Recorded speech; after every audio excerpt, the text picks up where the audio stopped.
गई। और अफसोस करता हूं कि मेरे गांव में जो जमीन है वो काफी कम है या एक तरीके से नगण्य के बराबर है।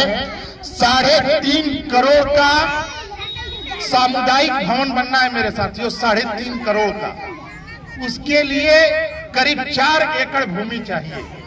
और सीधे सचिवालय से, लखनऊ से हमारे पास फोन आया था और बात भी हुई। जो हम लोगों के मंत्री हैं दानिश आजाद जी, जो अल्पसंख्यक कल्याण के राज्य मंत्री हैं, कि आप प्रस्ताव करा करके भूमि का कागज दे दीजिए। मेरे साथियों, मेरे पास भूमि नहीं है, वरना 3.5 करोड़ रुपया आपके गांव को मिलता। हमारे सर यहाँ मौजूद है, लेकिन उसके अंतर्गत प्रधानमंत्री जन कल्याण योजना के अंतर्गत जो माइनॉरिटी के गांव हैं उनको चयनित होना रहता है। जो भी प्रस्ताव देने लायक हैं वो सारे प्रस्ताव जा चुके हैं। आपके माध्यम से भी वो सारे प्रस्ताव जा चुके हैं। और मालिक ने चाहा तो कुछ न कुछ मेरे गांव को जरूर मिलेगा। और मेरी ये कोशिश है कि इस गांव में एक हॉस्पिटल बन जाए, एक छोटा मोटा बैंक खुल जाए। बच्चों के लिए कम से कम हमारे यहाँ प्राथमिक विद्यालय है, जूनियर हाई स्कूल या हाई स्कूल इंटर खुल जाए, ताकि हमारे बच्चों को हाई स्कूल के लिए कहीं और न जाना पड़े। मेरे साथियों, और आप लोगों को मालूम होगा कि यहाँ पे एक बहुत पुराना बिल्डिंग था, जिसमें मैं भी पढ़ा था, आप लोग भी पढ़े होंगे। उस बिल्डिंग को जो जर्जर हो चुके हैं, बिल्डिंग 20 साल से ऊपर के जो सरकारी बिल्डिंगें हैं, 20 साल या तकरीबन 30 साल जो जर्जर अवस्था में थे, सरकार ने नीलामी करा करके उन बिल्डिंगों को ध्वस्त करा दिया। और ध्वस्त करा करके नीलामी हुई, बोली लगी, और जो पैसा आया उसको सरकारी कोष में प्रधानाध्यापक जी के माध्यम से जमा कर दिया गया। नीलामी के वक्त आदरणीय प्रधानाध्यापक महोदय जी ने बुलाया था मुझे कि आपकी अध्यक्षता में नीलामी होनी है, अगर आप इच्छुक हैं तो नीलामी हो जाए। मैंने कहा कि जिस विद्यालय के मिट्टी में लोड करके और बैठ करके संसद परवेज ने शिक्षा हासिल किया है, उस विद्यालय की नीलामी में मैं शामिल नहीं होऊंगा।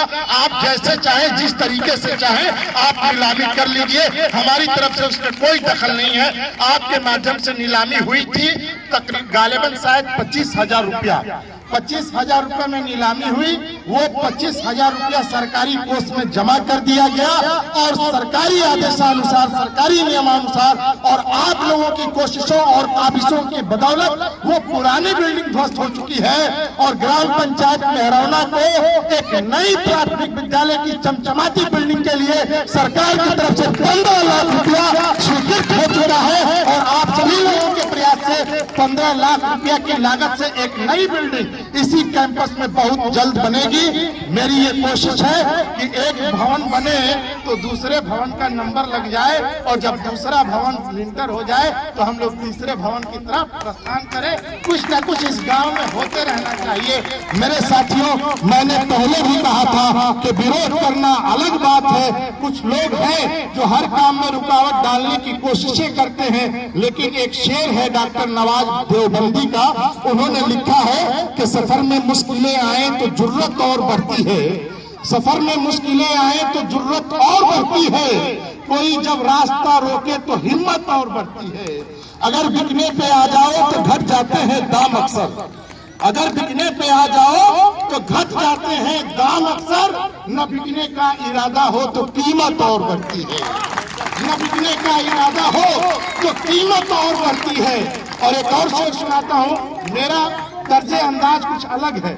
दरखास्त पे दरखास्त चलता है, लेकिन मैं कभी कोई दरखास्त देने का काम नहीं करता हूँ, इसलिए कि जो मैं दरखास्त देने में अपना वक्त बर्बाद करूंगा, उस अपने कीमती वक्त को बचा करके इस गांव के विकास के लिए लगाऊंगा, तो हो सकता है हमें और इस गांव को कुछ उपलब्धि हासिल हो जाए।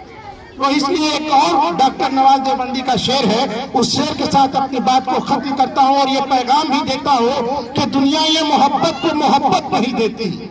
जावेद अख्तर सैफी साहब शेरो सुखन के बहुत शानदार मिजाज के मालिक हैं। ये शेर आपकी तरफ से इन तमामी सामीन को नजर करता हूँ कि दुनिया ये मोहब्बत को मोहब्बत नहीं देती, इनाम बड़ी चीज है कीमत नहीं देती। दुनिया ये मोहब्बत को मोहब्बत नहीं देती, इनाम बड़ी चीज है कीमत नहीं देती। और देने को तो मैं भी उनसे दे सकता हूँ गाली, लेकिन मेरी तहजीब इजाजत नहीं देती, लेकिन मेरी तहजीब इजाजत नहीं देती। मेरे साथियों, ये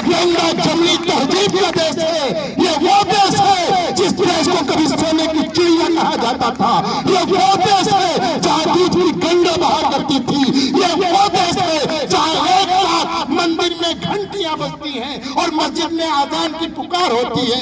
ये वो देश है जहाँ विद्यालय के कैंपस में बैठ करके हिंदू और मुस्लिम के बच्चे राजभक्ति का और देशभक्ति का तराना गाते हैं। तो मेरे साथियों, इस देश में विकास होना चाहिए, इस देश में एकता होनी चाहिए और इस देश में शिक्षा होनी चाहिए, इस देश में तहजीब होनी चाहिए। और यकीन मानिए, जब हम एक होंगे, जब हमारे अंदर एकता होगी, जब हमारे अंदर शिक्षा होगी, जब हमारे अंदर तालीम होगी और जब हमारा रहनुमा जब इस सोच का मालिक होगा, तो लाख मुश्किलें आए, लाख बाधाएं आए, वो बाधाएं टकरा करके चूर चूर होती रहेंगी और 15 लाख जैसे इनाम इस गांव में एक के बाद दिगरे आते रहेंगे।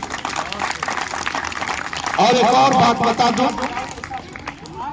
माशाअल्लाह, देखिए हमारे प्रधानाध्यापक श्री रंजन राय जी ने बताया कि 15 लाख का आधा पैसा यानी 7.5 लाख रुपया निर्माण के लिए पीडब्ल्यूडी विभाग को मिल चुका। वो आधा पैसा आ चुका है और आधा पैसा जब काम लगेगा तो उसकी कागज पत्रावली बनती है, तब जाकर के आप बाकी पैसा आता है, तो वो भी आधा पैसा आ चुका है। और बहैसियत प्रधान प्रतिनिधि आप लोगों को एक सूचना देना चाहता हूँ, मेरे गांव के तमाम लोग यहाँ इस लाइन से लेके उस लाइन तक बैठे हैं, कुछ लोग बाहर मेरी बातें सुन रहे हैं। आपने बताया कि विद्यालय ने अच्छा काम किया तो 89.9% मार्क्स विद्यालय को मिला। तो उसी तरीके से पूरे देवरिया जनपद में ग्राम पंचायत मेहरौना ने भी कुछ काम करने का काम किया और मानक को पूरा किया। तो मैंने बताया था कि एक योजना होती है मुख्यमंत्री पंचायत पुरस्कार प्रोत्साहन योजना, उस योजना में मेरा प्रयास था कि मेरा गांव चयनित हो जाए, उसमें मेहरौना चयनित हो चुका है और सरकार की तरफ से इस ग्राम पंचायत मेहरौना की विकास के लिए 11 लाख रुपए हमारे खाते में यानी ग्राम निधि के खाते में आ चुका। 11 लाख रुपया आपको मिल चुका है मेरे साथियों। और आप लोगों को बता देता हूँ कि उस 11 लाख रुपया से अब न कोई सड़क बचेगा, न कोई नाली बचेगी, जो भी इस ग्राम पंचायत की जरूरत की चीजें हैं साल भर के अंदर उस 11 लाख रुपए की मदद से उसको उस निर्माण को पूरा करा करके इस गांव को जगमगाता मेहरौना और चमचमाता मेहरौना बनाने का काम करेंगे। इन्हीं बातों के साथ अपनी वाणी को विराम देते हुए इस देश के लिए, हमारे मान सम्मान के लिए, इस तिरंगा झंडा के लिए जिन लोगों ने अपनी कुर्बानियां पेश की हैं, अपनी शहादत को पेश किया है, उन सभी वीरों की बारगाहों में अपनी खराज अकीदत पेश करता हूं, अपने शीश को झुकाता हूं। आप सभी लोग आए और हमेशा आते। मुझे लगता है कि मौसम खराब था, आज कुछ लोग नहीं आएंगे, लेकिन कुछ लोग साथ में आए, कुछ लोग बाद में आए। उन सभी लोगों को मैं दिल से धन्यवाद देते हुए वाणी को विराम देता हूं। जय हिंद।